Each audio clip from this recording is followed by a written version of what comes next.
1 फरवरी 2021 नेपिडो, Myanmar. Aerobic प्रशिक्षक हिन निन वाई ने म्यांमार की राजधानी में अपनी आदत के मुताबिक रोजाना जैसे कसरत का वीडियो बनाना शुरू किया। देश के संसद भवन के सामने वो जैसे गानों की धुन पर नाचने लगी। वो बिल्कुल अनजान थी कि उनके पीछे एक सैन्य काफिला संसद की तरफ तेजी से जा रहा था। बिन बताए उन्होंने संसद भवन पर कब्जा किया। ठीक उसी दिन जिस सुबह नवनिर्वाचित सरकार अपने उद्घाटन सत्र के लिए बैठक करने वाली थी।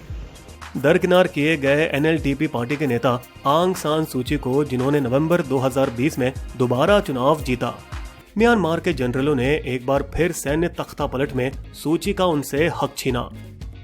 हड़पने वालों ने सभी सही बक्से पर आंकड़े मारे। फेसबुक, इंस्टा, ट्विटर का बैन, विपक्षी नेताओं, कार्यकर्ताओं को जेल, इंटरनेट बंद, एयरपोर्ट बंद। लेकिन फिर भी लाल कपड़े पहने नागरिकों को रास्ते पर आने से रोक न सके, जो 3 उंगली की सलामी लहराते रहे विरोधी प्रदर्शन के दिखावे में। हंगर गेम्स फिल्मों से प्रेरित, जिसका 2014 में थाईलैंड के प्रदर्शनों में भी इस्तेमाल किया।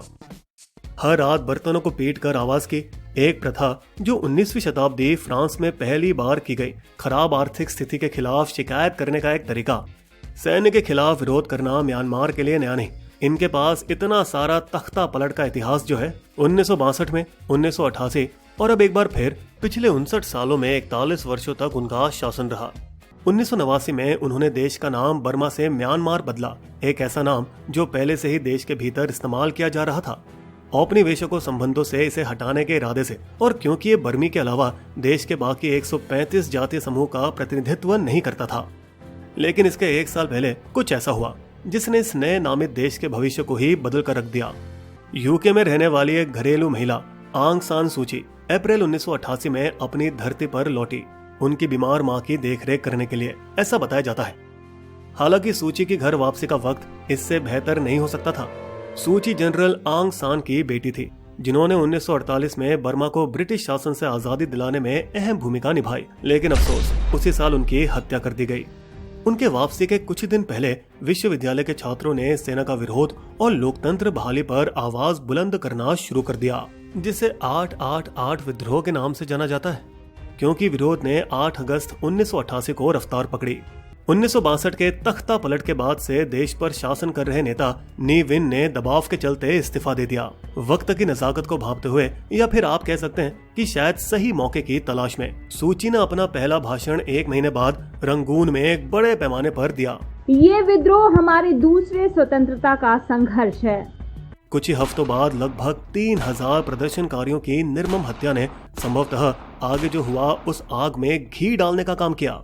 सूची को घर में नजरबंद करके जनरलों ने सोचा कि उनका खतरा टल गया और अगले साल चुनाव की घोषणा की और सूची को एक खड़े किए गए सैन्य उम्मीदवार के खिलाफ लड़ने की अनुमति दी। नतीजा, सूची की जबरदस्त जीत हुई, 60% से अधिक वोट और 80% संसदीय सीटों पर।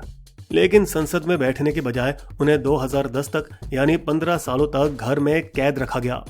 देश छोड़ने, अपने पति और 2 बच्चों को फिर से मिलने से इनकार किया, जो यूके में रहते थे।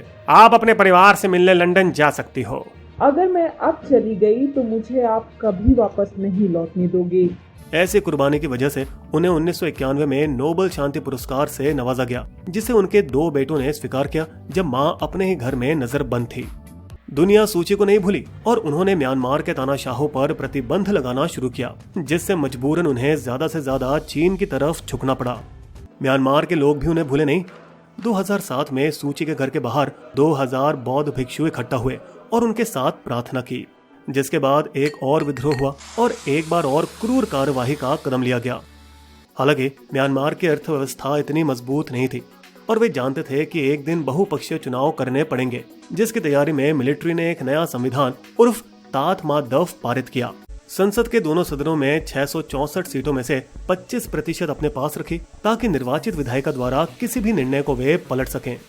हमेशा के लिए 3 शक्तिशाली मंत्रालयों पर नियंत्रण रखा, रक्षा, घर और सीमा के मामले, ताकि भविष्य में कोई भी नागरिक सरकार से दबकर न रहे। आखिरकार जब उन्हें लगा कि सेना अपना प्रभुत्व जारी रखेगी, तो उन्होंने नवंबर 2010 में सूची को रिहा कर दिया। उन्हें 2010 के चुनावों से तो अलग रखा, लेकिन 2015 में जब चुनाव लड़ने की अनुमति मिली, तब सूची ने फिर से भारी बहुमत हासिल की। क्योंकि उनके दोनों बच्चे विदेशी नागरिक हैं, सेना के नए संविधान ने उन्हें राष्ट्रपति बनने से रोका, पर उन्होंने राज्य परामर्शदाता के रूप में सत्ता संभाली। ये जानते हुए कि वे सेना से टक्कर कभी नहीं ले पाएंगी, उन्होंने अपने कार्यकाल के दौरान जनरल का सामना नहीं किया। इंटरनेशनल कोर्ट ऑफ जस्टिस में रोहिंग्या के खिलाफ नरसंहार के आरोप में बर्मी सेना का बचाव तक किया। और जब पूछा गया, क्या रोहिंग्या आपके देश के नागरिक हैं? मुझे नहीं पता। और जेल से पत्रकार वालोन और क्योसो की रिहाई की मांग को नजरअंदाज किया। कवि सोवाई और मोंग सोंग खा के खिलाफ मुकदमा वापस लेने से भी इनकार किया। वहीं अंतर्राष्ट्रीय समुदाय, जिसने उनका समर्थन करते हुए म्यांमार पर प्रतिबंध डाले थे, अब उनके मानव अधिकार के साख पर सवाल उठाने लगे। तो फिर मिलिट्री ने अब तख्ता पलट क्यों किया, जब सूची उनके लिए कोई खतरा नहीं बल्कि उनकी मौजूदगी दुनिया को लोकतंत्र का दिखावा करने में मदद करती थी?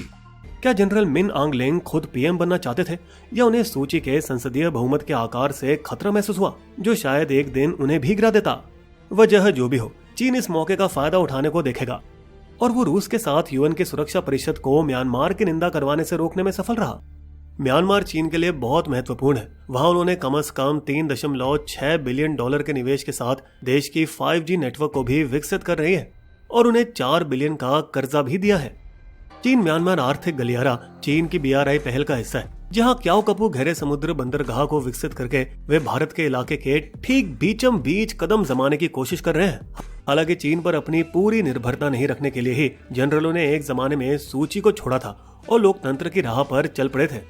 एक नीति जो वे आज भी कायम रखें, भारत से कोरोना वायरस वैक्सीन और सबमरीन लेना और हथियारों को चीन की बजाय रूस से खरीदना।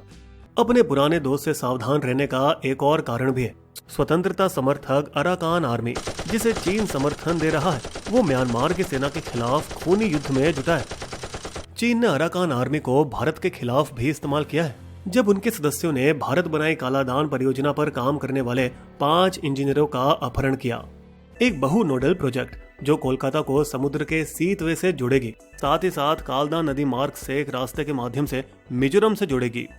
फिर भारत म्यांमार थाईलैंड त्रिपक्षीय राजमार्ग है, जिसे बाद में वियतनाम तक विस्तारित किया जाएगा, जिन परियोजनाओं पर कुल मिलाकर भारत $1.7 बिलियन खर्च कर चुका है।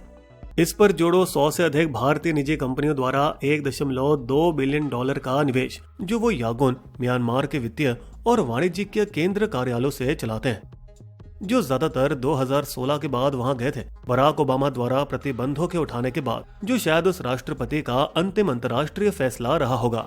विडंबना से जो बिडेन का शायद सबसे पहले अंतर्राष्ट्रीय फैसला था, म्यांमार पर प्रतिबंधों को फिर से लगाना। अमेरिका में जनरलों का $1 बिलियन पड़ा हुआ है, हम उसे हाथ नहीं लगाने देंगे।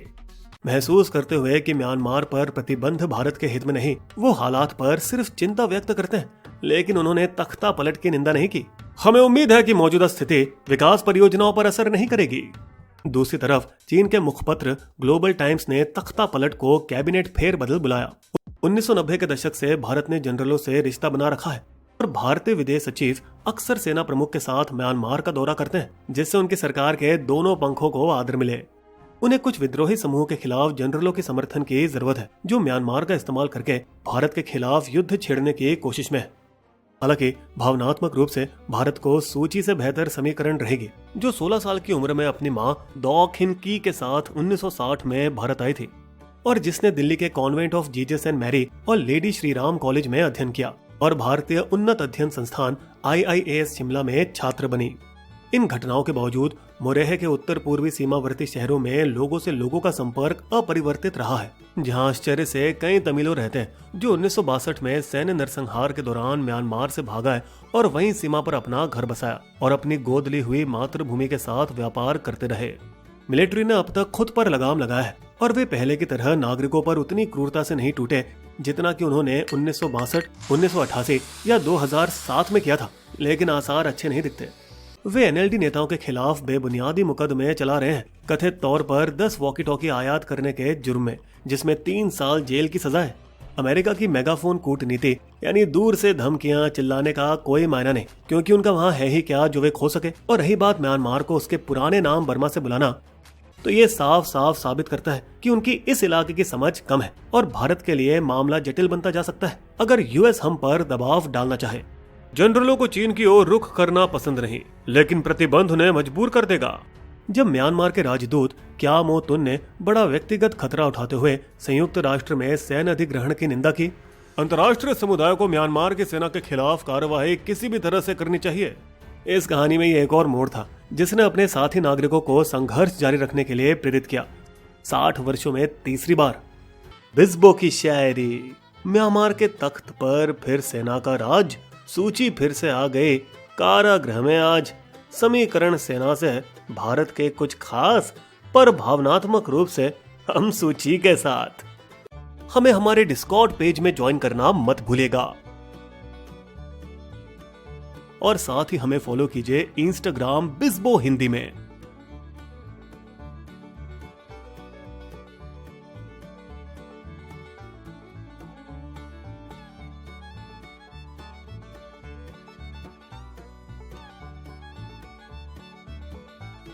अगर आपको हमारी वीडियो पसंद आए तो सब्सक्राइब करें हमारे YouTube चैनल को और पेज पर बने बेल आइकन को क्लिक जरूर कीजिएगा ताकि आपको हमारे लेटेस्ट वीडियो की जानकारी आसानी से मिल सके। धन्यवाद।